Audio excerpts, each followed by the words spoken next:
스피커 등 오디오 관련된 카테고리를 담당하고 있는 프로덕트 김재민입니다. 여러분 만나뵈서 정말 반갑고요. 오늘 저텍스트의 시청률도 준비했죠. 저희 오늘 할 내용은 먼저 하이레이션 오디오에 대해서 잠깐 보도록 하고 저텍스트 제품에 대해서 소개하는 그런 방법을 진행할 것 같습니다. 혹시 기존에 ZX1 사용하신 분 있으신가요? 있으시고 아니면 뭐 아이리고라든가 다른 회사의 이러한 그 보호기 플레이어 사용하고 계신가요? 제가 지금 네 번째 세미나인데 이 보시는 분마다 이게 그 난리지가 천차만별이라 가지고서 제가 지금 난이도를 조금 어떻게 가볼까 고민 중입니다. 먼저 저희 후기 이벤트 관련해서 좀 알려드리는데요. 저희가 이게 체험단을 모집하거나 이런 식이 아니기 때문에 저희가 뭐 강제적으로 후기를 써달라거나 아니면 뭐 제품 사용기를 써달라거나 전혀 그런 건 관계 없습니다. 여러분들이 직접 만져보시고 느끼고 그러시면 좋을 것 같고요. 오늘 방문해서 여기에 이제 세미나에서 이제 후기를 블로그나 페이스북 또는 SNS로 이제 작성하신 다음에 아래쪽 메일로 그거에 대해서 간단한 소감을 남겨주시면 저희도 피드백이 되고 또 저희는 그거에 관련되었고 커피비 NGR 텀블러 3만원 상당인데 이걸 보내드리도록 하겠습니다. 하이레이션 오디오에 대해서 조금 말씀드리겠습니다. 되게 이걸 부르는 말이 많은데 아마 이 용어로 보다 통일이 될 겁니다. 하이 레졸루션 오디오, CD를 초과한 데이터를 지닌 디지털 음원을 얘기를 합니다. 보통은 뭐 플랫 파일에 96에 24비트, 100GB 24비트 여러 가지 그런 구조들이 있죠. 간단하게 나오면서 CD보다 더 좋은 음질이 하이 레졸루션 오디오라고 봅니다. 참고로 CD를 만든 데가 소니입니다. 때문에 소니는 그간 영상이라든가 음향 관련돼서 표준을 상당히 많이 만들어왔습니다. 그래서 저희가 좀 더 이제 고급화된 더 좋은 음질에 대해서 주력을 하기 위해서 하이레이션 오디오 저 로고를 만들었고요. 그리고 저 로고는 이제 저펜 오디오 소사이티, 저펜 오디오 협회죠. 이 협회의 공식 로고로 지금 채택이 되어 있습니다. 그렇기 때문에 소니만 사용하는 것이 아니라 일본에 있는 다른 기업들, 예를 들어 오디오 테크니카라든가 엘레크트로닉 기타 등등 다른 업체들도 이 로고를 동일하게 사용하고 있습니다. 그리고 일본에서는 이미 그 음원 사이트에서 하이레이션 오디오에 상당한 음원들은 이 로고를 붙여서 지금 나오고 있어요. 아직 한국 같은 경우는 표준화 작업이 이루어지지 않았기 때문에 진행이 좀 덜 된 상태이고 유럽이나 미국도 지금 이쪽으로 지금 다 내용이 가고 있습니다. 아마 글로벌로 봤을 때는 고음질 원인에 거의 하이레이션 오디오라고 볼 것 같습니다. 그래서 하이레이션 오디오에 대해서 조금만 더 설명을 드리면 보통은 이제 스튜디오에서 레코딩 스튜디오라고 그러죠. 각각의 보컬이라던가 그 악기라던가 이런 거를 사실 동시에 녹음하는 건 아니고 그런 이제 콘서트장이고 일반적인 환경에서는 다 따로따로 별개로 녹음을 합니다. 그렇게 해서 음악의 소스를 만들고 그거를 마스터링 스튜디오라는 곳에서 조절을 하게 됩니다.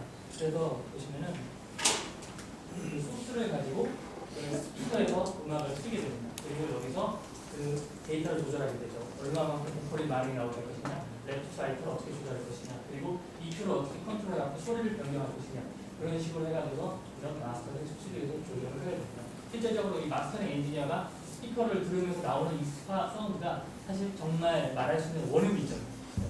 일반적인 음악의 진짜 원음은 사실 이쪽에 있다고 보시면 될 것 같습니다. 우리가 잠깐 보니 그래서 그거를 이전에는 거의 다 CD 퀄리티가 나왔습니다.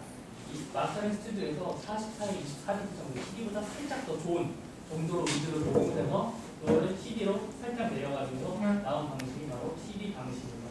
근데 사실 이미 기술은 워낙 좋아졌기 때문에 CD보다 훨씬 좋은 음질들을 더 많이 녹음할 수가 있어요. 근데 시장에서는 이 CD 자체도 지금 이 편의성에 밀려서 MP3에 비해서 많이 떨어지는 데 비해서 이보다 더 좋은 음질 내기가 조금 한계가 있었죠. 하지만 요즘 메모리 값도 워낙 싸지고 다운로드 속도도 빨라지기 때문에 점차 하이레이션 오디오 관련된 음원들이 나오고 있습니다. 특히 저희 쪽에서는 이제 소니 뮤직이라고 해서 전 세계 2대 음반사 중 하나죠. 소니 뮤직에서 나오는 신규 앨범들은 지금 다 모두 다 하이레이션 오디오, CD보다 더 좋은 성적으로 녹음을 하고 있습니다. 국내에는 좀 소니 뮤직의 별도의 그 다운로드 사이트를 만들지 않았지만 해외 같은 경우에는 소니 뮤직 음반들을 우리 하이레이션 오디오로 지금 만나보고 쉽게 그렇게 진행을 하고 있습니다. 장점이 뭐냐? 여기 오신 분들이라면 사실은 음질에 대해서 굉장히 민감하고 그리고 더 좋은 음질을 찾기 위해서 많은 노력을 하시고요. 사실 음질이 더 좋으려면은 뭐 헤드폰도 좋아야 되고 스피커도 좋아야 되고 플레이어도 좋아야 되지만 기본적으로 음원이 좋아야 되죠. 네. 음원이 얼마나 좋으냐는 사실 음질이라는 말 자체를 가장 표현하기 좋은 그런 대상 같습니다. 그래서 하이레졸 오디오로 녹음을 하게 되면 기본적으로 사운드 퀄리티는 압도적으로 좋게 됩니다. MP3 같은 경우가 4분짜리 곡 하나 만들면 40메가 정도 나오게 되죠. 고압축 상태에서. 근데 그에 비해서 하이레졸 오디오 많이 쓰이는 96의 24나 192 24 같은 경우는 CD보다 거의 한 6.5배 이상 더 좋은 데이터를 갖고 있습니다. 디지털에서 데이터는 음질을 뜻할 수가 없죠. 이거는 사실 이렇게 써놓으면은 저희 음질을 좋아하시는 분들 이해하기 쉬운데 보통은 이제 제가 이런 식으로 많이 좀 표현을 합니다. MP3에 비해서 사실 현실적이진 않아요. 약간 조금 이제 바뀌긴 하지만 MP3가 10인치 태블릿에서 보는 거라면 하이레졸 오디오는 4K 영화관에서 보는 거 하나 이런 식으로 제가 표현합니다. 그래서 하이레졸 오디오 구입은 혹시 한 번씩 다 구입해보신 적 있으신가요? 그래서 굳이 말씀드리지 않아도 할 것 같은데 국내에는 여러 가지 이름이 있습니다. 아이리버는 MQS 마스터링 퀄리티 마스터링 사운드 퀄리티라고 부르기도 하고 네이버에는 마스터링 HD, 벅스는 슈퍼 사운드 그리고 일본에 가시면은 일본 음악이라든가 J-팝이나 아니면 애니메이션 좋아하시면 소니 대표에 운영하는 따로 모라라는 사이트가 있습니다. 그리고 미국에서 지금 가장 유명한 게 HD 테스트라서 이쪽 사이트 통해서 다운로드 받으실 수 있습니다. 그리고 다운로드 받으실 때 조금 주의하셔야 될 게 있는데 그 하이레졸 오디오가 지금 보급된 지가 그렇게 길지가 않아요. 해봐야 한 3년 정도? 이 정도이기 때문에 그 하이레졸 오디오가 아닌 CD 퀄리티의 사운드를 그냥 단순히 용량만 키워가지고 올려놓는 경우가 왕왕 있습니다. 네. 그래서 그런 점은 좀 주의해 주시고 처음부터 음원이 스튜디오에서 하이레졸 오디오로 레코딩된 음원을 고르시는 게 좋습니다. 그래서 오디오 포맷은 크게 녹음 방식에 따라서 PCM 방식이나 DSP 방식으로 나눌 수가 있습니다. 일반적으로는 DSP는 거의 사용하지 않죠. DSP 같은 경우는 소니 쪽에서 만들어 놓은 방식이고 대표적으로 많이 사용하는 PCM을 보게 되면 웨이브라든가 ALAC 그리고 FLAC 등등이 있습니다. 그래서 웨이브 같은 경우에는 마이크로소프트랑 IBM이 컴퓨터에서 나오는 사운드를 정의하기 위해서 만들어 놓은 그런 코덱입니다. 그리고 완전히 무압축 방식이고요. 당연히 거의 원음 그대로 다 표현할 수가 있습니다. 대신에 단점이 압축이 안 되기 때문에 용량이 거대하죠. 그리고 ALAC, 애플에서 만든 애플 로스리스 오디오 코덱이고 FLAC는 이제 프리 로스리스 오디오 코덱입니다. 사실 이쪽 같은 경우에는 아직 라이센싱 문제가 있는데 여기 같은 경우는 완벽한 오픈소스이기 때문에 대부분의 하이레졸 오디오 음원들이 그 플랫 파일 방식으로 많이 나오고 있습니다. 그리고 웨이브 대비해서 압축률도 괜찮기 때문에 보통 한 20% 정도, 많이 가면 30% 정도 용량을 좀 더 드릴 수가 있습니다. 그리고 참고로 혹시 이 방식을 아마 충분히 이해하실 거라고 생각하지만 이것 자체가 하이레졸 오디오를 뜻하는 건 아닙니다. 이건 그냥 포맷의 방식인 거지 하이레졸션은 규격이기 때문에 이 포맷들이 CD보다 더 좋은 퀄리티를 갖고 있을 때 하이레졸 오디오라고 부를 수가 있는 거죠. 그래서 감상하는 법은 너무나 쉽죠. 음원을 구입해서 플레이어에 넣고 그 하이레졸 오디오 플레이어에 맞게 하이레졸 오디오 헤드폰 또는 스피커에서 듣는 그런 방법이 있습니다. 소니 같은 경우에는 하이레졸 오디오가 적용되는 제품들 같은 경우에는 여기에 하이레졸 오디오 마크가 붙어 있습니다. 핸드폰도 마찬가지로 패키지에 하이레졸 오디오 마크가 붙어 있어서 각각의 호환성들을 모두 다 따져가면서 사용하실 수가 있습니다. 이게 제가 보기에는 보통 세미나를 하면은 이 파트를 되게 강하게 달아요. 이야기에 조금 난감한 부분이 많기 때문에 제가 보기에는 여기서는 제가 빨리빨리 넘어가도 제가 이해하시는 데는 문제는 없을 것 같습니다. 헤르츠나 이런 거 다 잘 알고 계시죠? 네. 그래서 소리가 헤르츠에서 발생하고 얼마나 느리게 떨리느냐, 얼마나 빨리 떨리느냐에 따라서 저음과 고음이 달라지게 됩니다. 보통 사람은 20에서 2만 헤르츠를 듣는데 그러면 이 이상 벗어나기 시작하면 아예 못 듣느냐? 음악으로서는 들을 수가 없는데 사실은 그 사람의 몸 신체 자체에서는 반응을 한다고 합니다. 그래서 예를 들면 아주 낮은 급저음 같은 경우는 못 느낀다고 해요. 그리고 고음도 그 고음도 마찬가지로 그런 방식으로 느낄 수가 있다고 합니다. 그리고 이걸 디지털하는 데는 저희가 일반적으로 샘플링 주파수와 비트, 디지털이니까 0101로 만든 거를 얼마나 1초 동안 기록하느냐 이런 방식으로 진행을 하게 됩니다. 그래서 CD 같은 경우에는 16비트 그리고 44,100번을 떨을 수 있게 만들어놨습니다. 이렇게 규격한 거에는 16비트가 96dB이면 거의 비행기가 뜨는 사운드 근처까지 녹음을 할 수가 있습니다. 그리고 44,000Hz면은 사람이 들을 수 있는 2000Hz까지의 소리를 잡아낼 수 있기 때문에 레프트 라이트가 여기저기로 나눠지기 때문에 나누기 2하면 딱 2만 거의 가까이 나오죠. 그래서 그거를 하기 위해서 이런 식으로 기록을 해놨습니다. 사실 이론상으로는 굉장히 그럴싸해 보이는데 여기에는 실제로는 좀 한계가 있어요.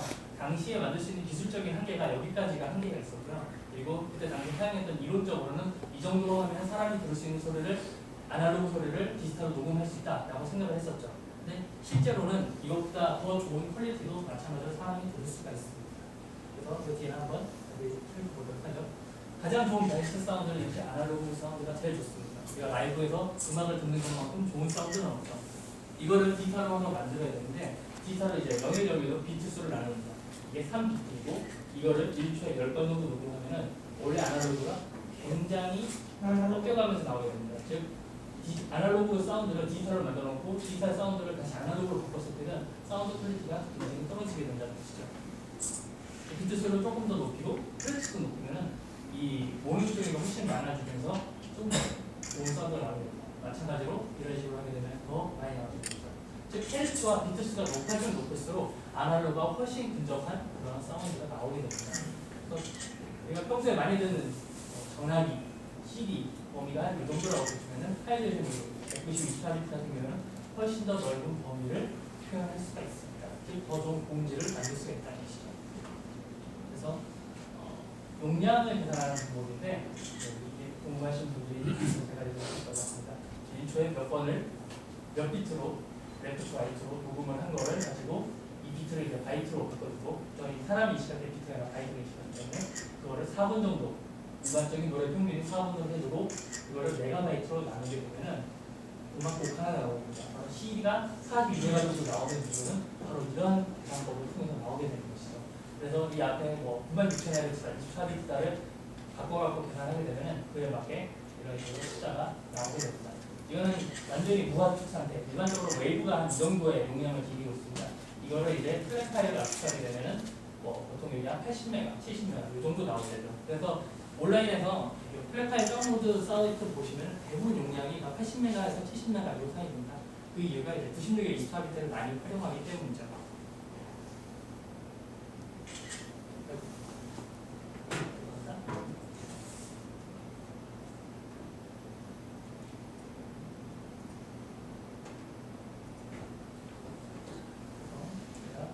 기초적인 내용을 아마 이 정도로 얘기를 드리면 될 것 같고 하이레졸 오디오 보면 기초를 한번 말씀을 드릴까 합니다.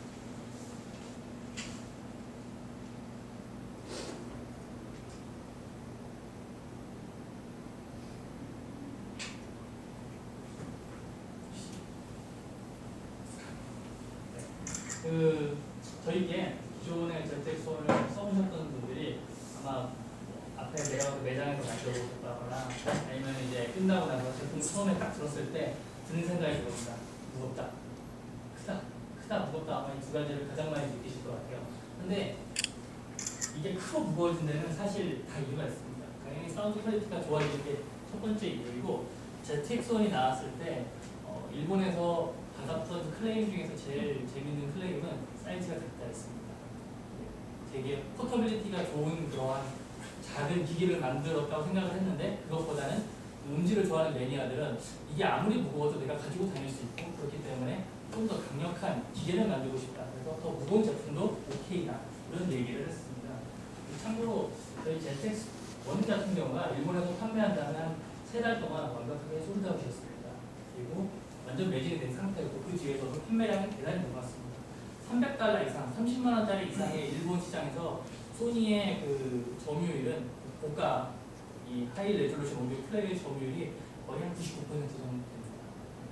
뭐 사실 여타의 글로벌로 봤을 때도 여타의 플레이어들과 비교해서 저희 쪽이 가지는 점유율이 압도적으로 높다고 보시면 될 것 같습니다. 그 첫 번째 포뮬러 ZX1이었고요. 그리고 두 번째로 ZX2가 지금 나오게 됐습니다. 그 무거워졌지만 소리는 꽉 채워 그런 제품입니다. 그리고 안에는 여기 실내 거치형 홈오디오 매니아 분들도 아마 계시면은 이 내용들을 보시다 보면은 굉장히 홈오디오에서 발견할 수 있었던 그러한 테크놀로지를 많이 보실 수 있을 것 같아요. 그래서 저희 거 제품은 이제 홈오디오에 있었던 기술들을 굉장히 많이 채용을 했습니다. 처음에 만들었을 때는 ZX1은 그냥 ZX1의 후속이 ZX2였습니다. 이런 방식으로 해서 사용자들이 마이크로 SD가 있으면 좋겠다, 배터리가 좀 길어졌으면 좋겠어요, 음질은 좀 더 괜찮았으면 좋겠다. 그래서 배우수로 비슷한 가격과 비슷한 크기의 제품으로 만드는 게 원래 계획이었고 ZX1의 완벽한 후속 제품이었습니다. 근데 ZX1을 가지고 개조를 했어요. 그 뒤에 판 전체를 이 ZX1을 가지고 개조를 뒤에 판 전체를 하고 배터리도 완전히 다른 걸 썼습니다. 그래놓고서 내부에서 사운드를 들어보니 소리가 생각 이상으로 많이 바뀌게 됐습니다. 그래서 ZX2는 ZX1보다 상위급의 기록을 하고 크기를 더 키워서 여기 음질을 들어갈 수 있는 다양한 소스를 넣어보자라는 계획으로 해서 진행됐습니다. ZX1도 개발 당시 재미있는 게 보통은 일반적으로 언제까지 얼마의 계획을 어떻게 만들어라라는 그 마케팅적인 계획을 가지고 하잖아요. ZX1 같은 경우에는 사실 워크맨 팀이 만들지 않았습니다. ZX1은 그 소니 내부에서 음질에 굉장히 관심이 많은 오타쿠라고 그러죠. 그 내부에서도 워크맨을 개조했던 사람들이 그렇게 많았잖아요. 그래서 자기가 원하는 음질을 보기 위해서 그런 사람들을 모아서 ZX1을 만들게 했고 개발비랑 시간을 무제한으로 줬습니다. 그래서 나중에 ZX1이었고 그의 성공을 밟아쳐서 ZX2를 할 때도 마찬가지로 그 팀에서 하는데 저희 그 옆부서에 있는 PHA3라든가 그리고 PCM200 같은 이제 고음질 오디오 플레이어 팀들과 같이 연합을 해가지고서 좀 더 높은 기술을 만들 수 있게 다양한 기술을 적용을 하였습니다. 일단 현재는 ZX1과 ZX2를 병행하는 그런 구조로 바뀌어 있습니다. 음질 컨셉을 한번 보겠습니다. 저희 음질의 가장 큰 차이점은 그 앰프의 차이점이죠. 앰프가 굉장히 중요한데 일반적인 방식으로는 아날로그 방식은 이제 사운드가 디지털 사운드가 들어오게 되면 이거를 디지털 아날로그 컨버터 라는 그러한 칩을 사용해가지고 디지털을 아날로그로 변경해 주게 됩니다. 그리고 이 아날로그로 된 그 데이터를 가지고서 아날로그 앰프가 소리를 키워줘서 소리가 나오는 그러한 방식이죠. 대개 회사들은 뭐 ESS, 버브라나 인프스 등등의 기타 등등의 칩셋을 사용합니다. 저희 같은 경우에는 S마스터 HX라는 현재 이 포터블에서 가지고 있는 유일한 디지털 앰프입니다. 이 디지털 앰프의 특징이 뭐냐면 일단 DAC가 없습니다. DAC를 만든 이유는 앰프 자체가 아날로그이기 때문에 아날로그에서 소리를 키워주기 위해서 데이터를 한번 정리해줘야 되죠. 근데 저희 같은 경우는 데이터를 그대로 디지털로 앰플리파이 할 수 있는 그런 기능을 가지고 있습니다. 즉 S마스터 HX 자체가 DAC와 앰플 기능을 모두 다 겸용한다고 보시면 될 것 같습니다. 그래서 타겟으로 하는 소리가 조금 틀립니다. 아날로그 앰프 같은 경우에는 굉장히 따뜻하고 부드러운 사운드가 납니다. 저희 쪽 같은 경우에는 최신 음악들, 예를 들어 요즘 EDM이라고 하죠. 일렉트릭 사운드 같은 경우에는 저음이 상당히 깊고 빠르게 나옵니다. 고음도 일반적인 지금까지 나왔던 고음보다 훨씬 높은 디지털 기계 음을 내고 있습니다. 그래서 이렇게 빨리 나오는 음악들을 트렌드를 따라갈 수 있게 만들어진 게 저희 S마스터 HX입니다. 그래서 저음이 상당히 단단하고요. 그리고 음파를 완벽하게 따라갈 수 있게 만들었기 때문에 표현력도 굉장히 좋습니다. 그리고 속도감 빠른 음원도 굉장히 잘 따라갑니다. 대신에 느낌적으로 이 사운드 퀄리티를 느낌으로 말하는 게 어려운데 느낌적으로 보다는 이쪽은 따뜻하지만 이쪽은 좀 상대적으로 차가운 느낌이 들게 됩니다. 그래서 일반적인 클래식 사운드를 듣는다면 사실 아날로그 앰프 쪽이 더 적합하고요. 그게 아니라 팝송 사운드라든가 이런 쪽으로 듣게 되면 저희 S마스터 HX가 더 적합합니다. 다만 ZX1까지는 그 사운드 자체가 약간 그런 팝 쪽에 적용이 되어 있었는데 ZX2에는 튜닝을 좀 바꿨습니다. 그래서 ZX2 같은 경우에는 라이브 어쿠스틱 사운드라든가 아니면은 재즈 사운드라든가 이 정도까지 커버할 수 있게 만들었습니다. 그리고 소니는 양쪽 모두의 장점을 모두 다 인지하고 있기 때문에 PHA, MP3들을 이런 방식으로 아날로그를 사용하고 있고요. 그리고 일반 워크맨 이 방식을 사용하고 있습니다. 그리고 물론 이 두 제품이 결합이 가능하기 때문에 본인이 원하는 취향을 선택해서 제품을 고를 수가 있습니다.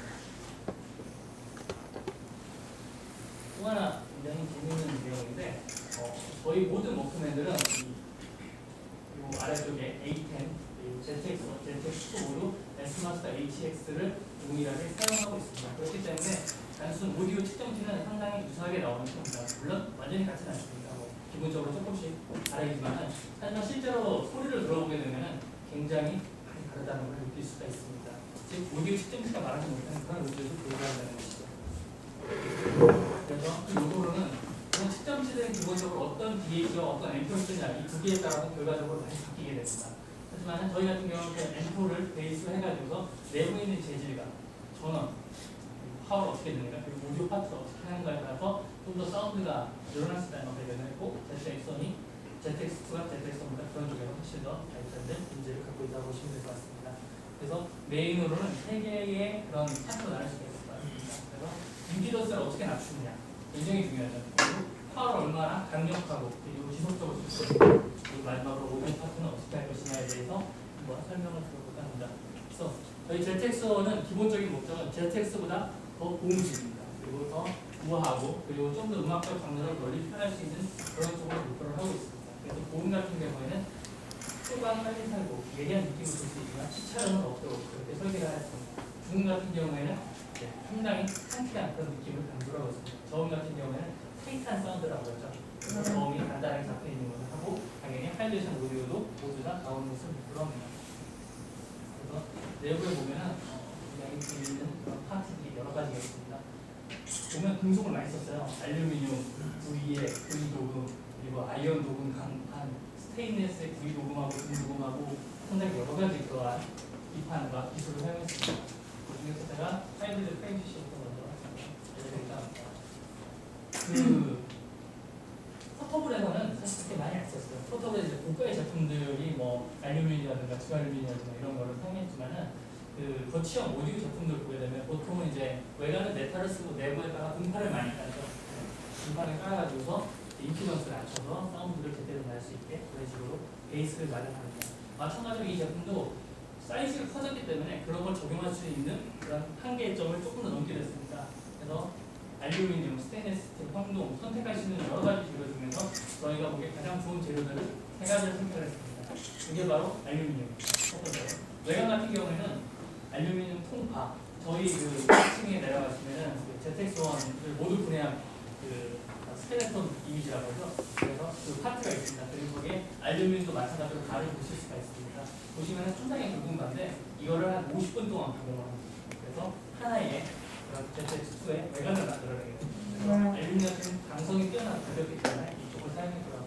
그리고 내부에 들어가는 이런 새끼부라고 그러죠. PCM 기판이랑 연결하는 부분에는 저희가 구리를 사용했습니다. 구리 같은 경우에는 오디오적으로 얘기하면 가장 좋은 재질입니다. 사실 금보다 임피던스가 더 많기 때문에 굉장히 저음과 고음 모두 유리하고 그리고 그 저항도 낮습니다. 단점이 있다면 부식이 굉장히 쉽게 되고요. 그리고 잘 휘어집니다. 그래서 저희가 내부에 넣어놓은 거고요. 그리고 그 외관에 따라 부식을 막기 위해서 금물도 도금을 하였습니다. 그게 올라가 있는 PC 기판들의 제품들 한번 보겠습니다. 이쪽이 LCD 커버를 벗은 앞부분이고요. 이쪽이 이제 뒤에 그 고무 그립판을 벗긴 그런 모습입니다. 먼저 앞부터 한번 살펴보겠습니다. 앞에 보시면은 뒷판에 이쪽에 보시면은 이렇게 칩이 두 개가 되어 있습니다. 이거를 핵이라고 하죠. 그래서 저희는 듀얼 오디오 트랙 시스템을 사용하고 있습니다.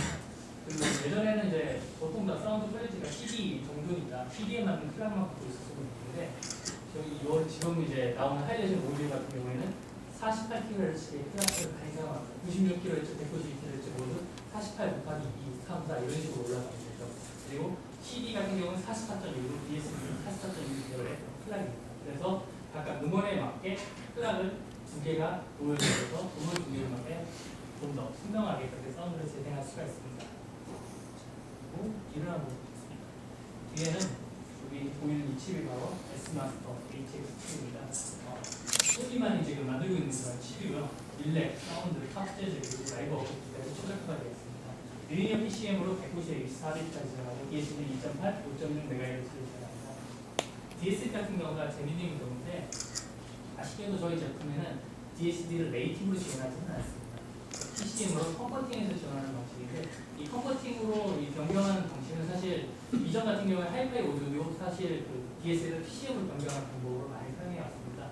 그리고 이 PCM으로 변경할 때의 그 알고리즘을 DSL 부서에서 직접 만들었습니다. 그래서 PCM으로 변경하더라도 네이티브로 재생했을 때 거의 동일한 사운드 퀄리티를 유지하게 만들었습니다. 그리고 내부에 보시면은 이렇게 슬로우 로우로프와 샤프 로우로프라고 해서 각각 음원에 맞게 또 개인 취향에 맞게 다소 음색을 또 조절할 수가 있습니다. 다음으로는 OS 폰입니다. 쌍용에서 그 만든 콘덴서죠. 전원이 있으면은 전원이 바로 기판으로 가고 칩셋으로 가게 되면 노이즈가 많이 발생하게 됩니다. 그래서 중간에 보통 콘덴서라는 장치를 만들어서 한 번 전기를 돌려줘가지고 좀 더 좋은 사운드를, 좋은 전원을 파워를 집어넣을 수 있게 그렇게 만들죠. 그래서 그런 콘덴서 중 하나가 바로 OS입니다. 이 콘덴서는 사실 그간 포터블 기계에는 거의 사용하지 않았어요. 왜냐면은 콘덴서 자체가 포터블 기계 사용량이 너무 크기 때문입니다. 그래서 저희 제품 보면은 ZX1이나 ZX2가 뒷배가 이렇게 조금 불룩하게 나왔잖아요. 그 불룩하게 나온 이유가 콘덴서를 집어넣기 위해서 그 자리를 조금 더 키운 그런 자리라고 볼 수 있을 것 같습니다. 그래서 좌우 플러스 마이너스 4개의 콘덴서랑 사실 펌프리에도 총 3개, ZX1에 비해서는 3개가 더 늘어난 그런 콘덴서를 쓰고 있습니다. 참고로 이 콘덴서 같은 경우에는 쌍욕 공식 발표에 의하면 콘덴서가 제대로 된 성능을 발휘하기 위해서는 약 100시간 정도의 에이징이 필요하다고 합니다. 에이징하는 방법은 뭐 음악 장르라든가 볼륨을 따지지 않고요. 그냥 플레이하고 헤드폰 꽂아서 플레이하고 하다 보면은 점차적으로 소리가 조금씩 바뀌는 걸 들으실 수 있을 것 같습니다. 그래서 초반에는 약간 좀 경직된 사운드가 나오는데 한 100시간 정도 지나고 엔지니어 권장사항은 사실 200시간이 권장사항입니다. 100시간까지는 약 90% 정도 무게 풀린다고 하고 200시간 정도 됐을 때 100%의 고음이 풀린다고 합니다. 그래서 200시간 정도 들었게 되면은 좀 더 저음 쪽의 타이트함, 제가 처음에 소개시켜드렸던 그 저음의 타이트함과 고음의 선재도가 좀 더 살아나는 그런 느낌을 받으실 수 있습니다. 그리고 코일입니다. 이 코일은 S마스터 앰프에만 들어간 기기들에만 나오는 코일입니다. 저희 쪽 같은 경우에는 디지털 아날로그 컨버팅을 하지 않습니다. 대신에 이 코일이 아날로그 파형을 만드는 역할을 해주게 되는 거죠. 그래서 ZX1보다 좀 더 큰 대형 코일이 들어가 있어서 이 컨버팅 작업 시 훨씬 더 부드럽게 진행을 할 수가 있습니다. 그리고 여러 가지 뭐 많이 썼습니다. 필름 컨덴서라든가 MF 레지스터 그리고 그라운드가 분리되는 OSC 잭도 쓰고 있고요. 그리고 납땜 같은 경우도 소니가 직접 제작한 99.96% 무역 납땜을 사용하고 있습니다. 파워라인을 한번 이러한 플레이어들의 가장 큰 단점으로 꼽는다면 역시 플레이 타임, 시간이 제일 문제일 것 같습니다. ZX1도 스펙 사운드는 사실 16시간이 되지만은 제가 일반적으로 사용할 때는 보통 한 8시간, 7시간 정도 됐었던 것 같습니다. 반 정도 많이 만지니까 좀 줄어들게 됐죠. 근데 이뿐만 아니라 뭐 다른 회사의 제품도 사실 5시간 넘는 제품을 찾기가 굉장히 힘들 정도로 배터리가 이 플레이어들의 많은 단점이었죠.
DSLR이라든가 미러리스 카메라를 사용하는 그런 도문 그립이 들어가 있습니다. 그리고 제가 이걸 128GB라고 써놨는데 사실 이제는 수정을 좀 해야 될 것 같습니다. 이게 SDXC 이상이 기준에 64GB 이상을 지원하는 그 마이크로 SD입니다. 제가 이거 발표했을 때까지만 128GB가 맥시멈이었는데 요즘 다른 회사에서 200GB 정도까지 나왔더라고요. 그래서 64GB 이상을 지원하는 마이크로 SD가 붙어 있습니다. 소프트웨어적으로 여러 가지 기술이 있지만 제가 두 가지 정도만 얘기해 드릴까 합니다. 저희 웹에 보면은 DSE-HX라고 해서 사실 다 무손실 음원을 쓰면 좋죠. 정말 그게 베스트인데 지금까지 나왔던 많은 음원들이 그런 무손실 음원도 없고 마스터링이 지금 리마스터링이 충분히 되지 않았습니다. 그래서 MP3라든가 CD 퀄리티를 더 높은 사운드로 들을 수 있게 저희가 디지털 사운드 엔해스먼트 엔진이라고 해서 일종의 업스케일링 방식이죠. 그래서 저희가 내부적으로 가지고 있는 데이터베이스가 있습니다. 그걸 기준으로 해서 손실된 음원의 날아간 부분들을 다시 재계산해서 하이레이션 오디오 값으로 업스케일링을 하게 됩니다. 물론 하이레이션 오디오의 원래 사운드만큼은 되진 않아요. 하지만 적어도 MP3보다는 좀 더 좋은 성능을 갖고 있고 실제 테스트 했을 때도 MP3 그 원음과 비교했을 때 상당히 유사한 그런 그래프 모양을 지게 됩니다. 그리고 LD입니다. 이게 굉장히 재밌는 기술인데 지금 블루투스의 단점으로 꼽히는 게 항상 사운드 퀄리티가 마음에 안 든다는 거죠. 어쩔 수 없어요. 블루투스 자체가 갖고 있는 이 SBC 코덱이라던가 기타 코덱 자체가 음악을 위해서 만들어진 코덱은 아니고 전화 용도로 만들어진 그런 코덱입니다. 그렇기 때문에 본인이 하이레이션 오디오 음원을 갖고 있다고 치면은 이게 CD 퀄리티로 일단 기본적으로 맞추게 됩니다. 그리고 날아가면서 이 상황에서 사실 데이터가 조금 더 손실이 되고 이 헤드폰이라든가 기타 스피커 등에 왔을 때는 데이터들이 저음과 고음역대가 좀 많이 날아갑니다. 그래서 블루투스 스피커 가지고 사운드를 들었을 때, 블루투스 헤드폰으로 사운드를 듣을 때 뭔가 좀 아쉽고 비어 보이는 사운드가 바로 이러한 이유 때문에 있습니다. 그래서 소니가 오직 음악 용도만을 위해서 만든 코덱이 바로 LDEC입니다. LDEC이라고 해서 이거 같은 경우에는 PCM 96에 24비트까지 하이레이션 오디오 상단까지를 거의 날릴 수가 있습니다. 그래서 CD의 한 3배 정도까지 음질을 커버할 수가 있습니다. 물론 얘도 블루투스라는 이 방식이 하기 때문에 다소 소리가 조금 흉상되는 부분이 있기 때문에 완벽하게 하이레이션 오디오가 된다라고 말씀드리긴 살짝 어렵지만 기존에 대비해서는 훨씬 더 좋은 사운드 퀄리티를 감상할 수가 있습니다. 지금 현재 나오는 ZX2가 지원이 되고요. 이거를 지원하는 헤드폰이라던가 스피커는 계속해서 저희가 발매를 할 예정입니다. 그래서 아쉽게도 지금 ZX2를 가져가더라도 이걸 테스트해볼 수 있는 장비가 좀 없는 게 제일 아쉽네요. 제가 ZX1이랑 2랑 간략하게 비교를 해보면은 이름이 ZX1이고 ZX2고 그리고 X마스터를 써서 굉장히 비슷한 기기 같지만은 실제로 ZX1 쓰신 분이 ZX2의 사운드를 들어보면 확연하게 달라진 걸 느끼실 수가 있습니다. 사실 안에 기판부터 시작해서 내부 모든 게 지금 다 바뀌었습니다. 완전히. 그렇기 때문에 더욱더 새로워진 설계로 더욱더 좋은 사운드 퀄리티를 감상하실 수 있을 것 같습니다.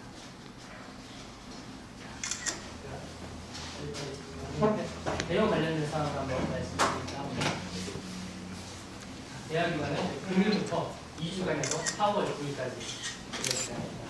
반납 일정은 4월 7일까지 그 소리스토어 압구정부에 직접 반납을 해주시면 됩니다. 만약에 이날 반납을 열었다거나 약간 문제가 있으시면은 저희 반납 일정 명기 등을 저희 쪽에다가 요청을 해주시면 될 것 같습니다.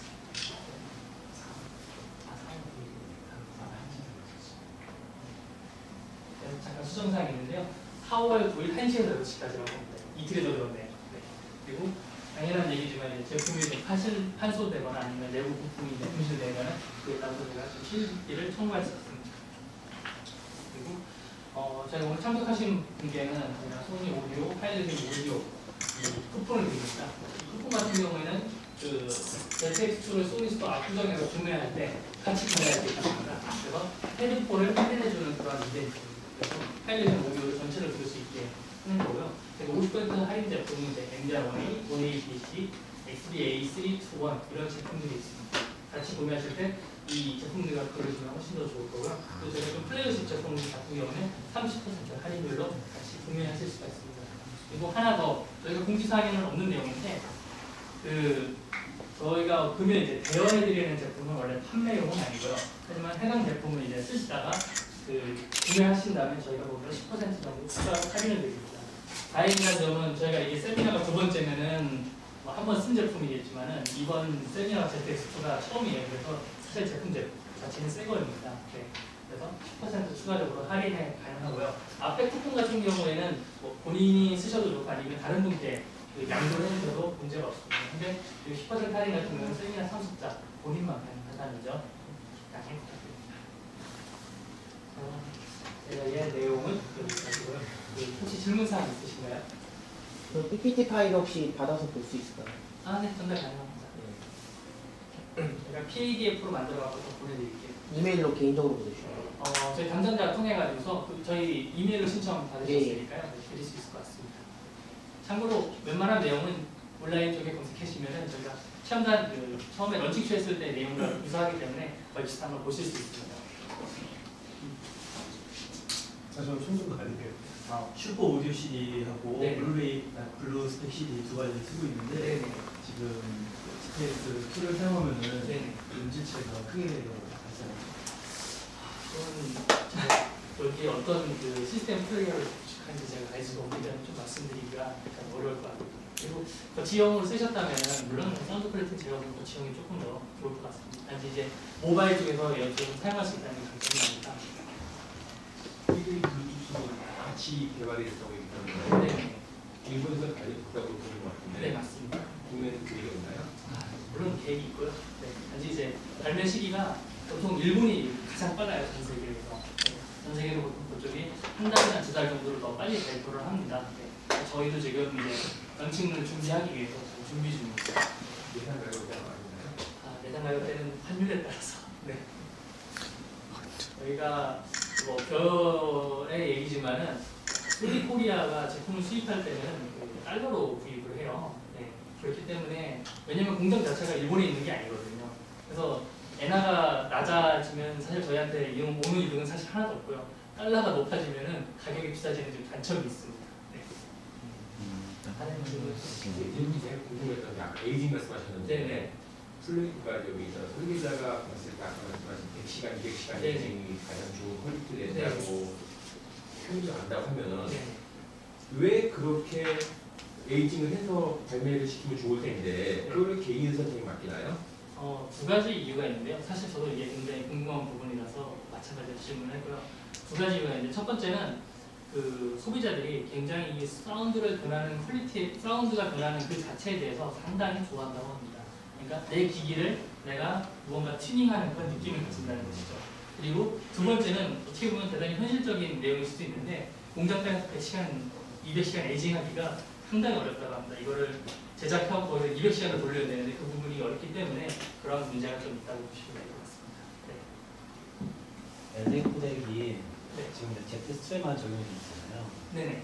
다른 기기나 A10이라든가 다른 기기에서는 적용. A10 같은 경우는 그 4월 중에 펌웨어를 지원할 예정이고요. 네.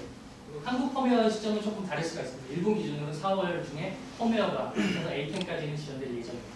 그러면 그 포맷을 지원하는 이제 블루투스 이어폰이라든가 헤드셋 같은 거 네. 아직 나오는 제품들은 있나요? 지금 일본에서 발매된 1APT 제품이 지금 지원을 하고요. 스피커 제품 같은 경우가 그 옆에 보이는 이 제품들의 후속 그 제품들이 나올 예정이에요.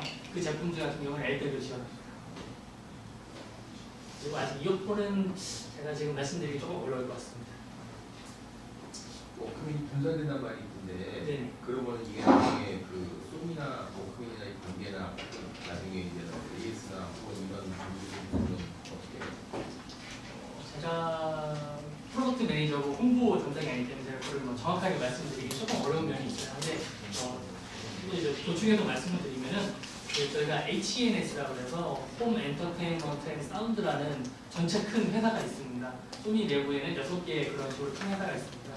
예를 들면 뭐 소니 그 뮤직 앤 픽처스가 있고요. 그리고 뭐 그 소니 그 플레이스테이션 만드는 SCE라고 해서 소니 컴퓨터 엔터테인먼트 있고요. 그래서 그 중에서 6개 중 하나가 HENS라고 있습니다. 그리고 그 안에 VNS라고 해서 비디오 앤 사운드 그 부서가 따로 있습니다. 그래서 분사되는 쪽은 비디오 앤 사운드 쪽이 분사가 되는 건데 참고로 지금 6개 회사들도 실제적으로는 거의 분사가 되어 있는 상태입니다. 그래서 저희가 그 VNS 쪽이 뭐 돈을 못 벌어서 뭐 이런 식은 절대로 아니고요. 사실 소니 내부에서 가장 그 이 측면으로 봤을 때 상당히 좋은 그러한 쪽이고요. 저희가 거기 쪽에서 이제 좀 더 자유롭게 활동하기 위해서 그쪽으로 가는 거지 그 분사가 뭐 회계적으로 완전히 분사가 돼서 다른 회사가 된다 그런 건 아니죠. 바이오 같은 경우는 완전히 이제 다른 회사로 넘어가는데 그런 식의 분사는 아니기 때문에 그런 거는 전혀 걱정하지 않으셔도 됩니다. 다른 질문 있으신가요? OS를 굳이 안드로이드를 계속 이렇게 네. 병행해서 할 이유가 있나요? 그 다른 본질 플레이어들하고 비교하고 좀그 부분 네. 반응 속도도 느리고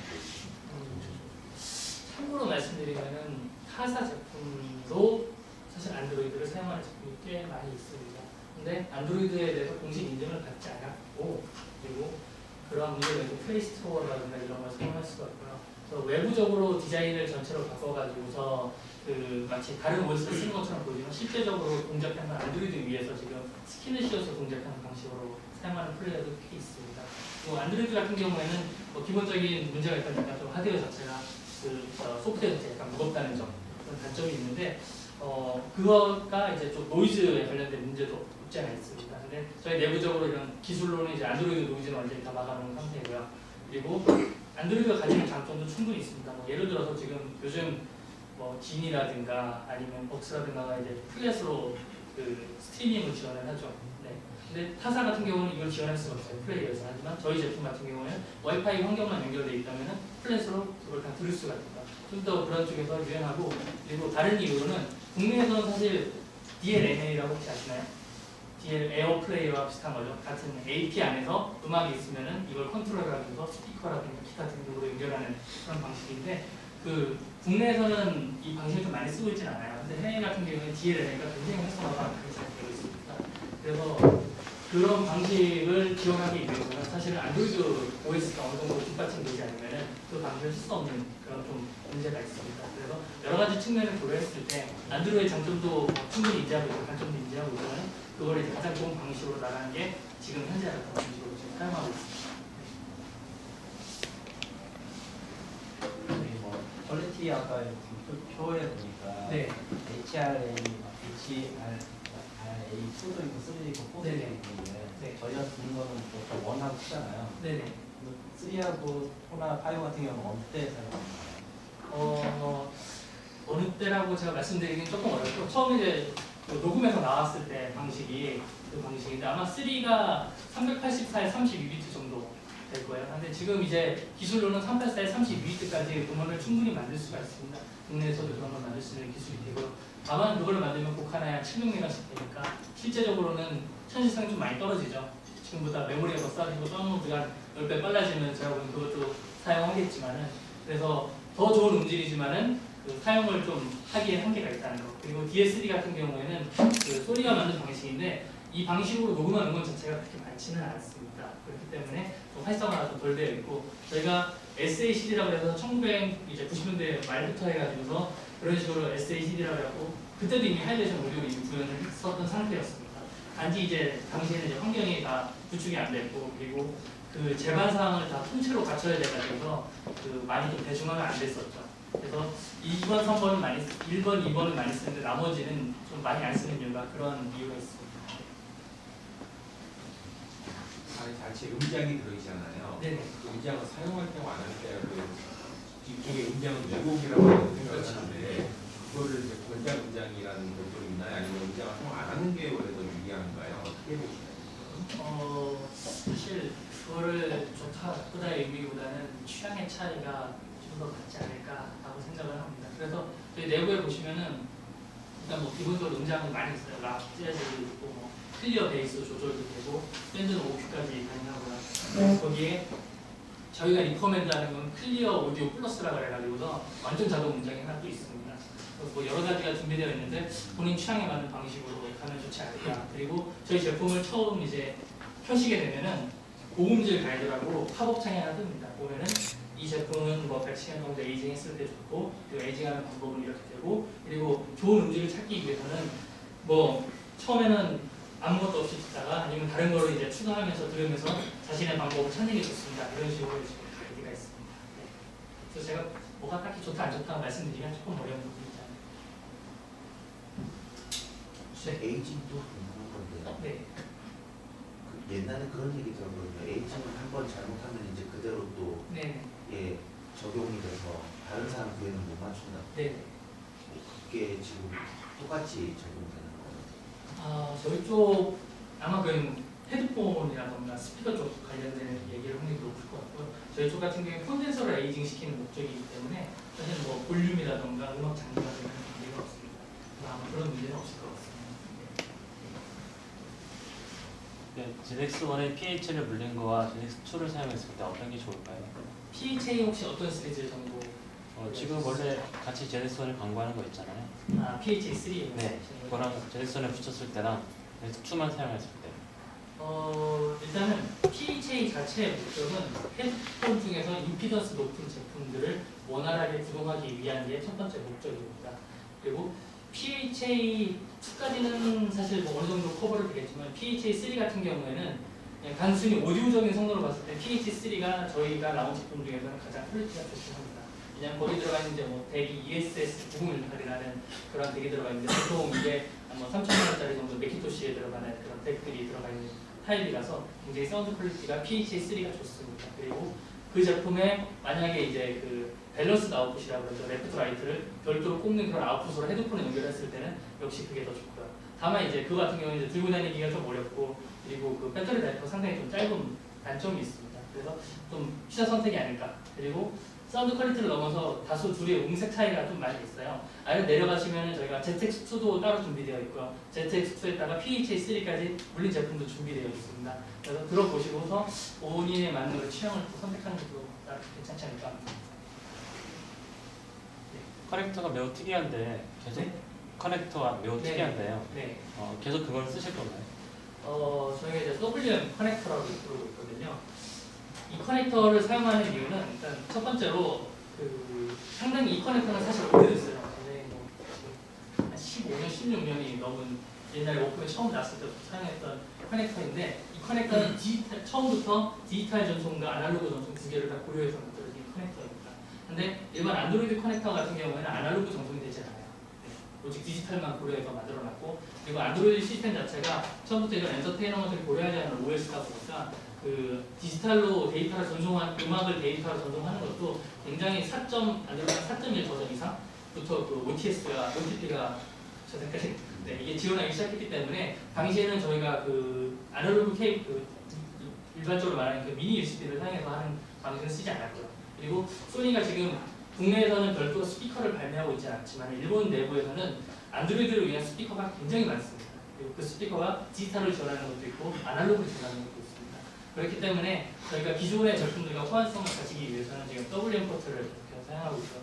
단지 이게 그 저희 쪽 이제 엔지니어라든가 회사 쪽에서도 이 포트를 바꾸고 싶은 그런 고객들의 마음은 많이 알고 있기 때문에 나중에 좀 시간이 지나면은 좀 바뀌지 않을까 이렇게 생각합니다. 네. 혹시 다른 질문 있으신가요? 그러면 질문이 없으시면은 저희가 제품을 나눠드리고요. 그리고 제품에 이제 관련되어 설명이라든가 시리얼 번호를 쓰는 그 같은 페이퍼도 드리도록 하겠습니다. 감사합니다.